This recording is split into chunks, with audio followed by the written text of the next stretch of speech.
Fadal. Pertanyaan pertama, apakah i'tikaf di saat pandemik ini dapat kita lakukan di rumah? Barakallahu fiik. I'tikaf secara definisi harus di masjid. Ya, wala tubashiruhunna wa antum aakifuna fil masajid. Jadi definisi i'tikaf di masjid, bukan di rumah. Namun demikian jamaah, saya ingin katakan, tidaklah syarat mendapatkan Lailatul Qadar harus i'tikaf di masjid. Ya, karena orang yang menyibukkan diri beribadah di rumah bisa saja bisa mendapatkan seperti sekarang ini karena adanya larangan atau anjuran agar kita tidak berkumpul, tidak sholat di masjid, ya. Maka kita cukup memfokuskan diri beribadah di rumah. Jadi secara definisi i'tikaf tidak boleh di rumah. Jadi jangan katakan saya i'tikaf di rumah, tidak. I'tikaf, bahkan sebagian ulama ada yang mengatakan i'tikaf hanya sah di 3 masjid, saking ini ya, Masjidil Haram, Masjid Nabawi, dan Masjidil Aqsa. Selain itu tidak sah. Walaupun kita katakan yang paling kuat adalah semua masjid boleh beriktikaf, termasuk di Masjid As-Salam. Namun karena adanya anjuran untuk di rumah, maka kita tetap bisa meraih malam kemuliaan malam itu dengan apa? Memperbanyak ibadah, memanjangkan sholat malam kita. Yang tadinya mungkin selesai setengah jam, sekarang di malam 10 hari tadi kita bisa 1,5 jam. Kemudian kita tidur sebentar 2 jam, kemudian bangun lagi jam 1, kemudian fokus beribadah. Apakah kita sholat lagi, atau mungkin baca Quran, atau banyak berzikir, bertaubat, ya, atau mentadaburi Al-Quran. Nah, jadi tidak bisa di rumah, tetapi jangan patah hati, ya, jangan sedih, jangan kecewa. Ya, kita tetap bisa meraih kemuliaan Lailatul Qadar dengan apa? Dengan menghidupkan malamnya. Ya, dengan apa? Dengan ketaatan kepada Allah Subhanahu wa taala, dan lebih fokus di rumah, ya. Kita lebih fokus, mungkin di rumah kita di rumah kita mungkin kita ada musola, ya, lalu kemudian kita salat tarawih di situ, lalu kemudian istirahat di situ, lalu bangun lagi ngaji. Ya, ini insya Allah, ya, kita bisa meraih keberkahan malam Lailatul Qadar dengan fokus beribadah di rumah. Tapi tidak i'tikaf namanya. Wallahu a'lam bishawab. Syukran Ustaz. Untuk Afwan. pertanyaan kedua, itu kalau misalkan seseorang mau ngirim zakat mal untuk saudara-saudaranya yang miskin di kampung, cuman saudaranya tersebut itu nggak tahu kalau itu adalah zakat mal, jadi hanya yang berzakat aja meniatkan dalam hati bahwa itu zakat mal, apakah itu sah?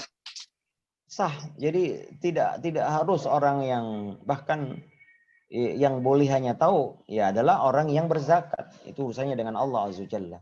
Tapi kalau dia melalui perantara amil, maka sebaiknya dia beritahu, karena amil ini akan memperuntukkannya. Karena zakat mal itu peruntukannya beda dengan sedekah misalnya. Maka bukan syarat harus orang tahu, Pak ini zakat mal saya, nggak usah kasih tahu. Ya, Pak ini atas nama misalnya orang tua saya rahimahullah, tidak perlu, kita dengan Allah Azza Jalla.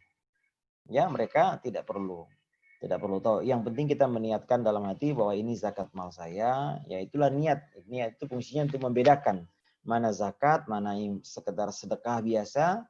Ya itulah ada niat kita. Tapi kalau untuk ke amil seperti ke Masjid As-Salam, maka tentu kita sampaikan ke As-Salam bahwa ini zakat mal, ini sedekah, ini untuk ini, ini untuk ini. Ya, kenapa? Karena agar menjadi pedoman amil untuk menyalurkannya.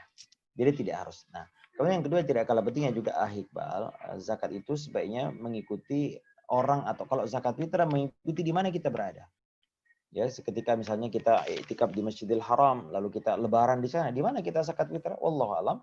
Yang terbaik adalah ketika kita di mana pada saat iftar, yakni ketika malam terakhir, ketika buka terakhir di mana kita futur di situ, maka zakat fitrah kita di situ. Ya, sebagaimana juga zakat mal, ya sebaiknya mengikuti harta kita berada. Kalau kita hartanya ada di Jakarta misalnya, maka sebaiknya zakatnya juga di situ. Wallahu alam, kecuali ada hajat kita bawa ke tempat lain karena adanya kebutuhan, maka ini boleh. Wallahu alam bishawab. Oke, Iqbal. Syukran Ustaz. Afwan. Ada satu lagi bisa? Boleh, fadal. Oke.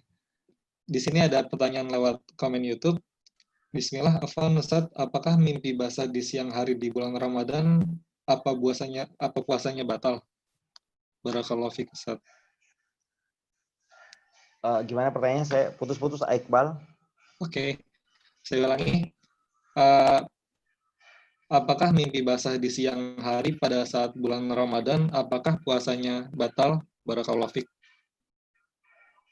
Oh, mimpinya di siang hari ya? Iya. Taib, jamaah yang dimiliki Allah Subhanahu wa taala, kalau mimpinya ya di luar kesengajaan ya manusia, ya maka